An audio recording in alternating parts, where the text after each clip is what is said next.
दंड प्रक्रिया संहिता का अध्याय 23 जांचों और विचारणों में साक्ष्य क साक्ष्य लेने और अभिलिखित करने का ढंग।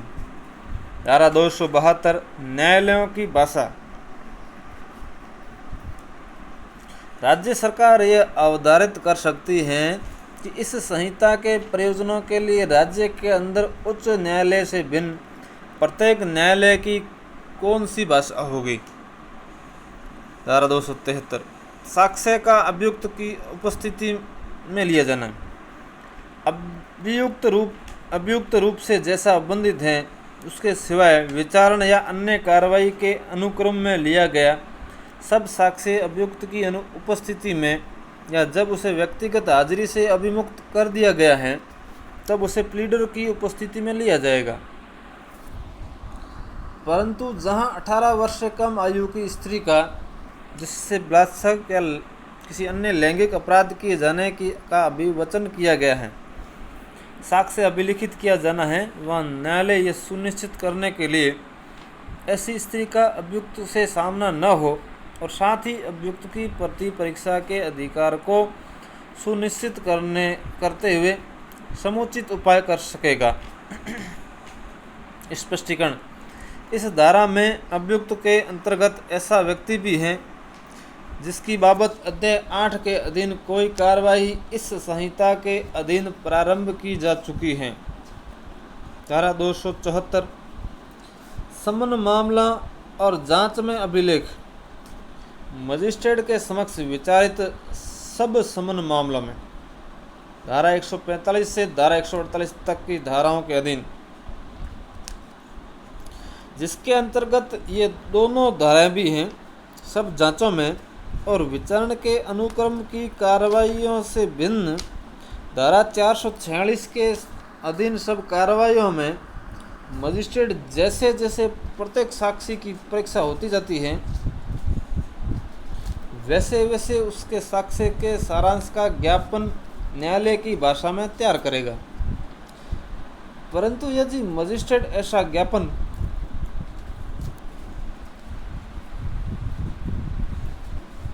स्वयं तैयार करने में असमर्थ हैं तो वह अपनी असमर्थता के कारणों को अभिलिखित करने के पश्चात ऐसे ज्ञापन को खुले न्यायालय में स्वयं बोलकर लिखित रूप में तैयार करेगा। ऐसे ज्ञापन पर मजिस्ट्रेट हस्ताक्षर करेगा और अभिलेख का भाग होगा। धारा 275 वारंट मामलों में अभिलेख। मजिस्ट्रेट के समक्ष विचारित सब वारंट मामलों में प्रत्येक साक्षी का साक्ष्य जैसे जैसे उसकी परीक्षा होती जाती है वैसे वैसे या तो स्वयं मजिस्ट्रेट द्वारा लिखा जाएगा या खुले न्यायालय में उसके द्वारा बोलकर लिखवाया जाएगा, या जहां वह किसी शारीरिक या अन्य असमर्थता के कारण ऐसा करने में असमर्थ हैं वहां उसके द्वारा इस नियमित नियुक्त न्यायालय के किसी अधिकारी द्वारा उसके निर्देशन और अधीक्षण में लिखा जाएगा। परंतु इस उपधारा के अधीन साक्षी का साक्ष्य उस अपराध के अभियुक्त व्यक्ति के अधिवक्ता की उपस्थिति में श्रव्य दृश्य इलेक्ट्रॉनिक साधनों द्वारा भी अभिलिखित किया जाएगा। जहां मजिस्ट्रेट साक्ष्य लिखवाए वहां वह यह प्रमाण पत्र अभिलिखित करेगा कि साक्ष्य उपधारा 1 में निर्दिष्ट कारणों से स्वयं उसके द्वारा नहीं लिखा जा सका। ऐसा साक्ष्य मामूली तौर पर वृत्तांत के रूप में अभिलिखित किया जाएगा, किंतु मजिस्ट्रेट स्वविवेकानुसार ऐसे साक्ष्य के किसी भाग को प्रश्नोत्तर के रूप में लिखवा सकता है। ऐसे लिखे गए साक्ष्य पर मजिस्ट्रेट हस्ताक्षर करेगा, यह अभिलेख का भाग होगा। 276 सेशन न्यायालय के समक्ष विचारण में अभिलेख। सेशन न्यायालय के समक्ष सब विचारणों में प्रत्येक साक्षी का साक्ष्य जैसे जैसे उसकी परीक्षा होती जाती है वैसे वैसे या तो स्वयं पीठासीन न्यायाधीश द्वारा लिखा जाएगा या खुले न्यायालय में उसके द्वारा बोलकर लिखवाया जाएगा, या उसके द्वारा इस निमित्त नियुक्त न्यायालय के किसी अधिकारी द्वारा उसके निर्देशन और अधीक्षण में लिखा जाएगा। ऐसा साक्ष्य मामूली तौर पर वृत्तांत के रूप में लिखा जाएगा, किंतु पीठासीन न्यायाधीश स्वविवेकानुसार ऐसे साक्ष्य के किसी भाग को प्रश्नोत्तर के रूप में लिख सकता है या लिखवा सकता है। ऐसे लिखे गए साक्ष्य पर पीठासीन न्यायाधीश हस्ताक्षर करेगा और वो अभिलेख का भाग होगा। धारा 277 साक्ष्य के अभिलेख की भाषा। प्रत्येक मामले में जहाँ साक्ष्य धारा 275 और धारा 276 के अधीन लिखा जाता है, वहाँ यदि साक्षी न्यायालय की भाषा में साक्ष्य देता है तो उससे उसी भाषा में लिखा जाएगा। यदि वह किसी अन्य भाषा में साक्ष्य देता है तो उसे यदि साक्ष्य हो तो उसी भाषा में लिखा जाएगा। यदि ऐसा करना साध्य न हो तो जैसे जैसे साक्ष्य की परीक्षा होती जाती है वैसे वैसे साक्ष्य का न्यायालय की भाषा में सही अनुवाद तैयार किया जाएगा। उस पर मजिस्ट्रेट या पीठासीन न्यायाधीश द्वारा हस्ताक्षर किए जाएंगे और वह अभिलेख का भाग होगा। उस दिशा में जिसमें साक्ष्य खंड ख के अधीन न्यायालय की भाषा से भिन्न किसी भाषा में लिखा जाए, न्यायालय की भाषा में उसका सही अनुवाद यथासाध्य शीघ्र तैयार किया जाएगा। उस पर मजिस्ट्रेट या पीठासीन न्यायाधीश हस्ताक्षर करेगा और वह अभिलेख का भाग होगा। परंतु जब खंड ख के अधीन साक्ष्य अंग्रेजी में लिखा जाता है और न्यायालय की भाषा में उसके अनुवाद की किसी पक्षकार द्वारा अपेक्षा नहीं की जाती है, तो न्यायालय ऐसे अनुवाद से अभिमुक्ति दे सकता है।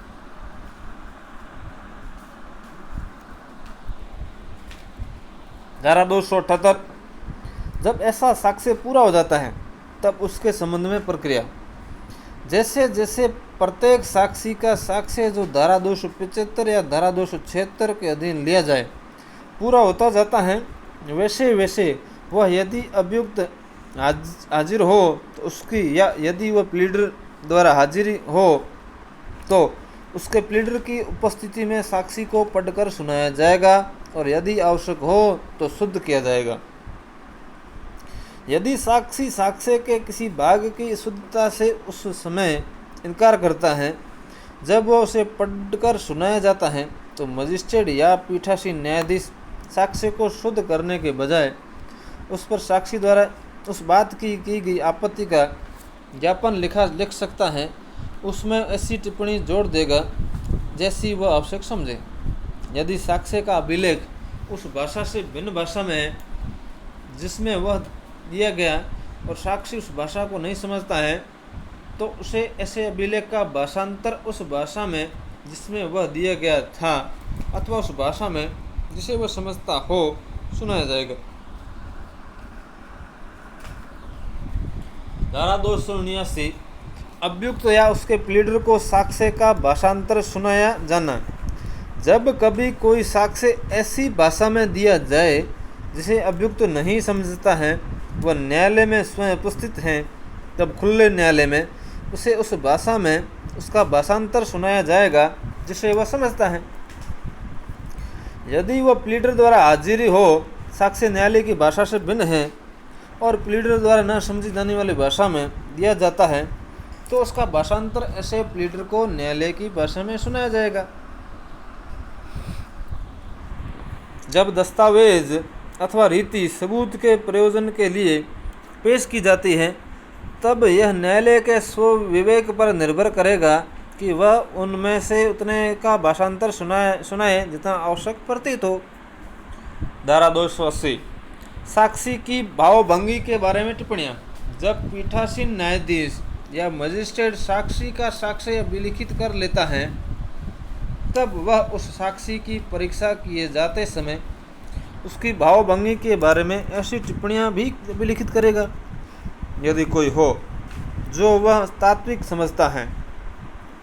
धारा 281 अभियुक्त की परीक्षा का अभिलेख।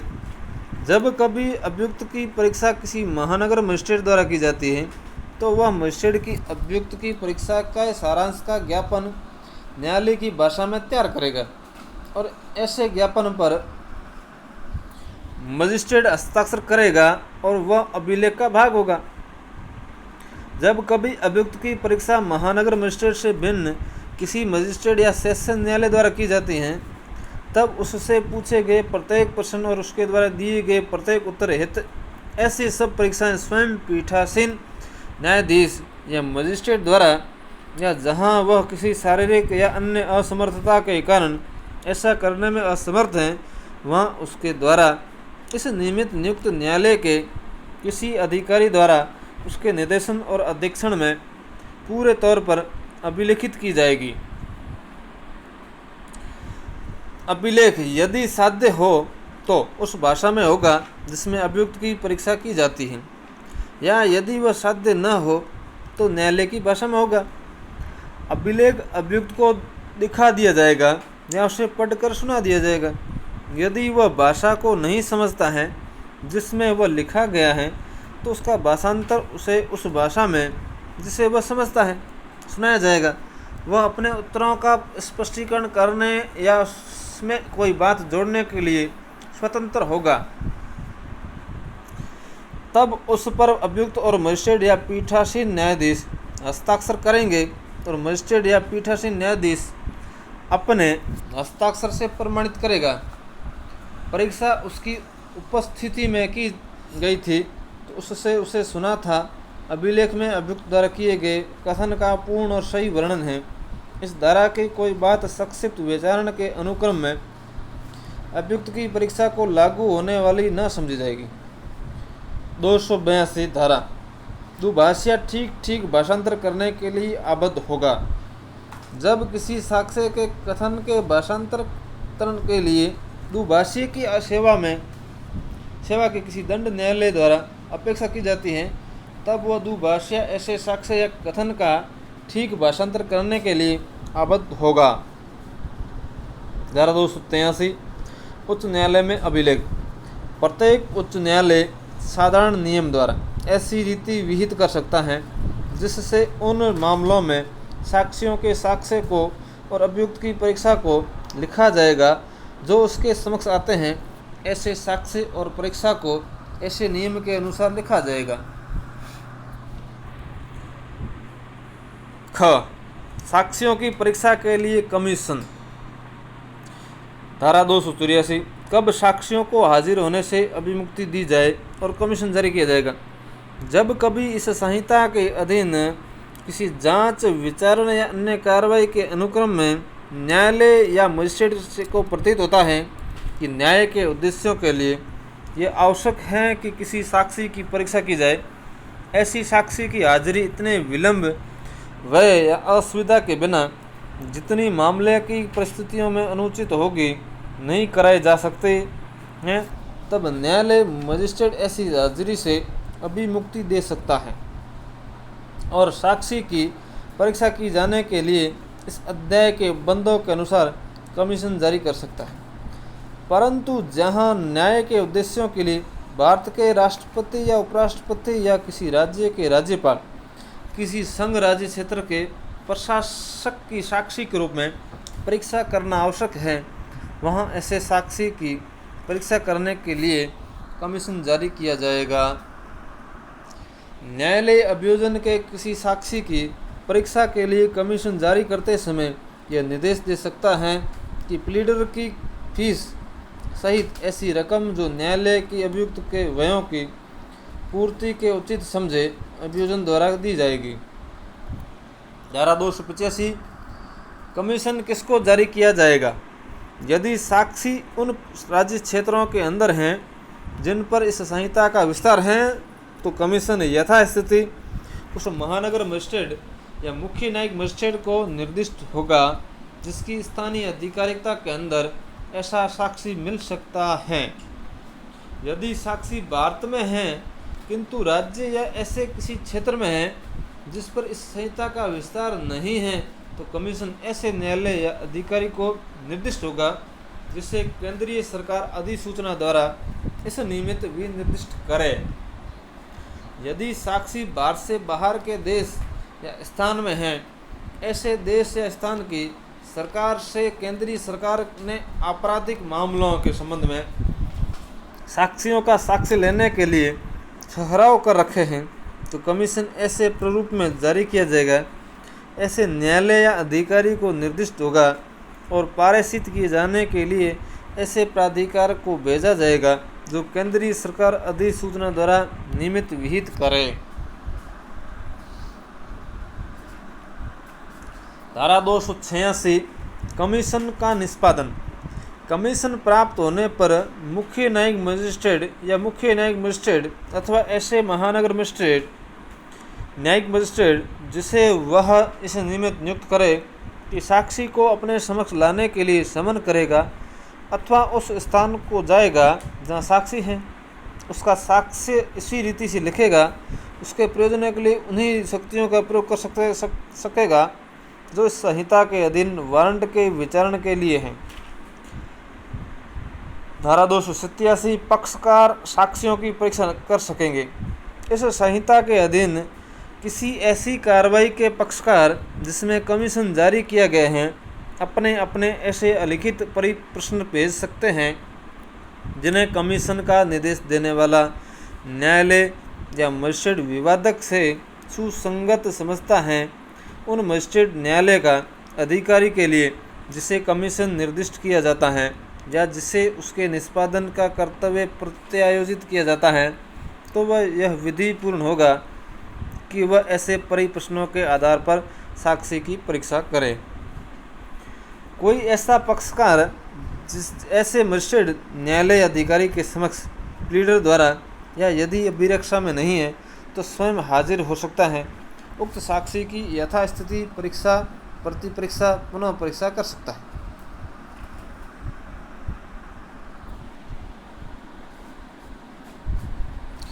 धारा 288 कमीशन का लौटाया जाना। धारा 283 के अधीन जारी किए गए किसी कमीशन के सम्यक रूप से निष्पादन किए जाने के पश्चात या उसके अधीन परीक्षित साक्ष्यों के अभिसाक्ष्य सहित उस न्यायालय या मजिस्ट्रेट को जिसने कमीशन जारी किया था लौटाया जाएगा और वह कमीशन उससे संबंधित विवरणी और अभिसाक्ष्य सब उचित समयों पर पक्षकारों के निरीक्षण के लिए प्राय होंगे और सब न्याय संगत अपवादों के अधीन रहते हुए किसी पक्षकार द्वारा मामले में साक्ष्य पढ़े जा सकेंगे और अभिलेख का भाग होंगे। यदि ऐसे लिया गया कोई अभिसाक्ष्य भारतीय साक्षी अधिनियम 1872 की धारा 33 द्वारा विहित शर्तों को पूरा करता है तो वह किसी अन्य न्यायालय के समक्ष भी मामले के किसी पश्चातवर्ती प्रक्रम में साक्ष्य में लिया जा सकेगा। धारा 279 कार्रवाई का स्थगन। प्रत्येक मामले में जिसमें धारा 284 के अधीन कमीशन जारी किया गया है, जांच, विचारण या अन्य कार्रवाई ऐसे विनिर्दिष्ट समय तक के लिए जो कमीशन के निष्पादन और लौटाए जाने के लिए उचित रूप से पर्याप्त हैं, स्थगित की जा सकती हैं। धारा 290 विदेशी कमीशनों का निष्पादन।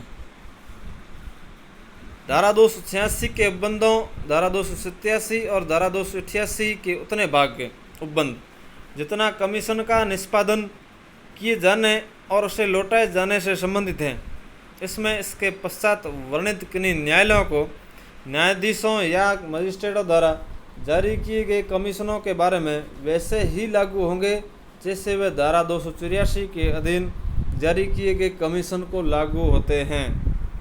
उपधारा 1 में निर्दिष्ट न्यायालय, न्यायाधीश और मजिस्ट्रेट निम्नलिखित हैं। भारत के ऐसे क्षेत्र के अंदर जिस पर इस संहिता का विस्तार नहीं है, आधिकारिकता का प्रयोग करने वाला ऐसा न्यायालय, न्यायाधीश, मजिस्ट्रेट जिसे केंद्रीय सरकार अधिसूचना द्वारा इस नियमित निर्दिष्ट करे। भारत से बाहर किसी ऐसे देश स्थान में जिसे केंद्रीय सरकार अधिसूचना द्वारा इस नियमित विनिर्दिष्ट करे, आधिकारिकता का प्रयोग करने वाले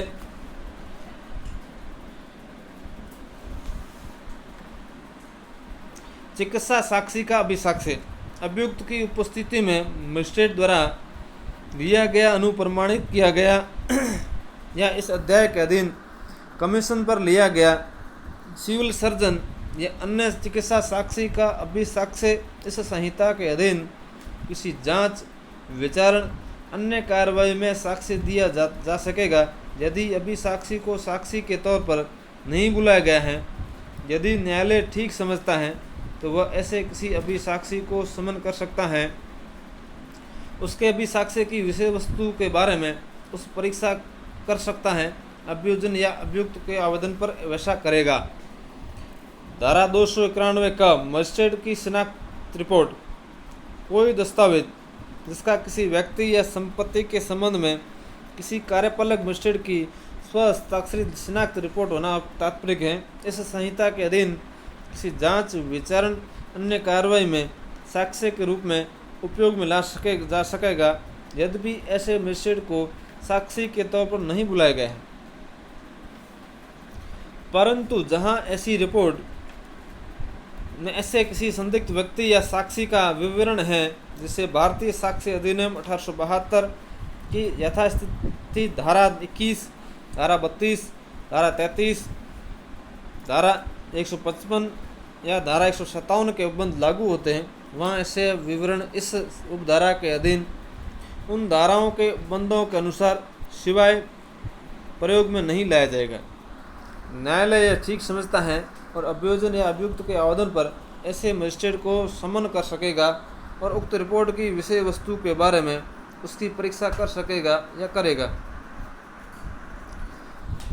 धारा 292 टकसाल के अधिकारियों का साक्ष्य।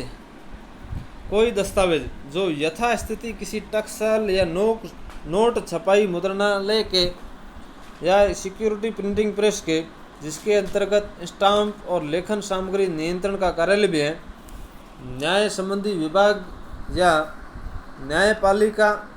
न्यायालयिक प्रयोगशाला प्रभाग में कि ऐसे अधिकारी की या प्रश्नगत दस्तावेजों के सरकारी परीक्षक या प्रश्नगत दस्तावेजों के राज्य परीक्षक की जिसे केंद्रीय सरकार अधिसूचना द्वारा इस निमित्त निर्दिष्ट करे। इस संहिता के अधीन किसी कार्रवाई के दौरान परीक्षा और रिपोर्ट के लिए सम्यक रूप से उसे भेजी गई किसी सामग्री या चीज़ के बारे में स्वहस्ताक्षरित रिपोर्ट होनी तात्पर्य है। इस संहिता के अधीन किसी जांच, विचारण या अन्य कार्रवाई में साक्ष्य के तौर पर उपयोग में लाई जा सकेगी यद्यपि ऐसी कार्रवाई को साक्षी के तौर नहीं बुलाया गया है। यदि न्यायालय ठीक समझता है तो ऐसी न्यायाधिकारी के समन कर सकता है, उसकी रिपोर्ट, विषय वस्तु के बारे में उसकी परीक्षा कर सकता है।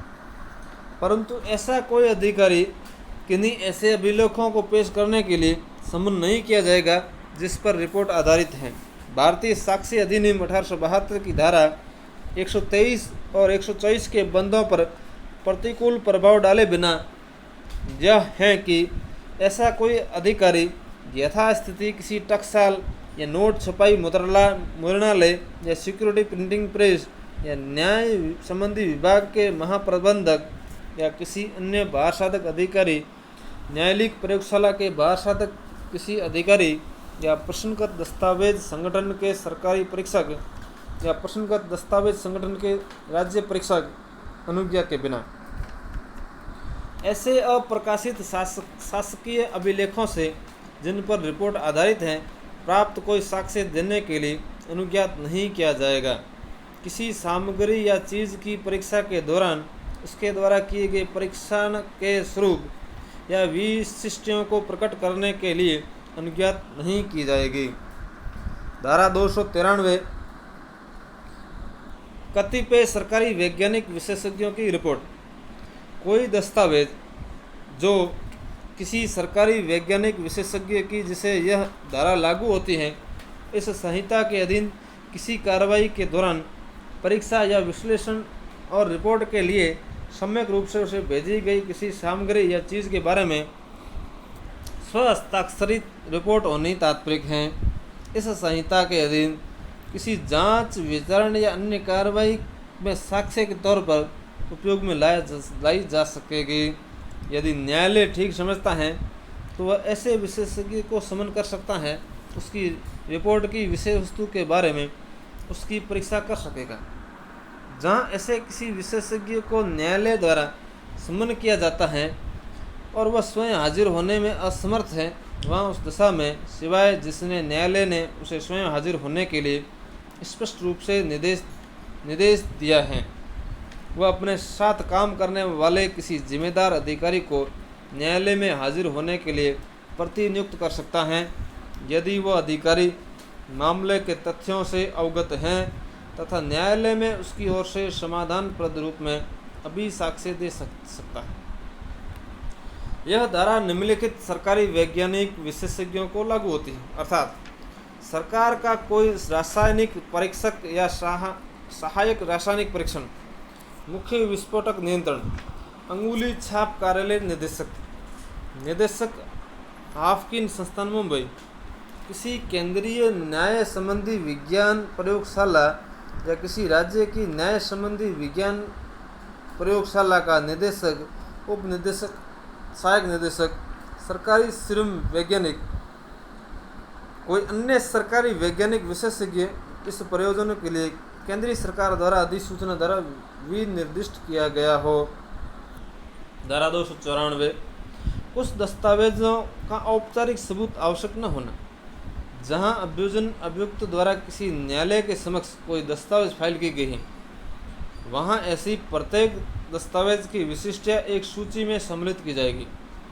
यथा स्थिति अभियोजन या अभियुक्त अथवा अभियोजन यह अभियुक्त के प्लीडर से यदि कोई हो, ऐसी प्रत्येक दस्तावेज का असली होना स्वीकार या इनकार करने की अपेक्षा की जाएगी।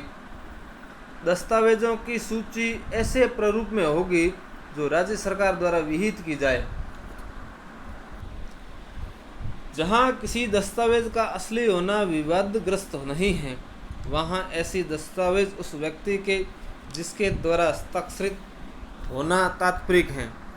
हस्ताक्षर के सबूत के बिना इस संहिता के अधीन किसी जांच, विचारण या अन्य कार्रवाई में साक्ष्य में पढ़ी जा सकेगी, परंतु न्यायालय स्वविवेकानुसार ये अपेक्षा कर सकता है कि ऐसे हस्ताक्षर साबित किए जाए। धारा 295 लोक सेवकों के आचरण के सबूत के बारे में शपथ पत्र। जब किसी न्यायालय में इस संहिता के अधीन किसी जांच, विचारण या अन्य कार्रवाई के दौरान कोई आवेदन किया जाता है और उसमें किसी लोक सेवक के बारे में अभिकथन किए जाते हैं, तब आवेदन में अभिकथित तथ्यों का शपथ पत्र द्वारा साक्ष्य दे सकता है।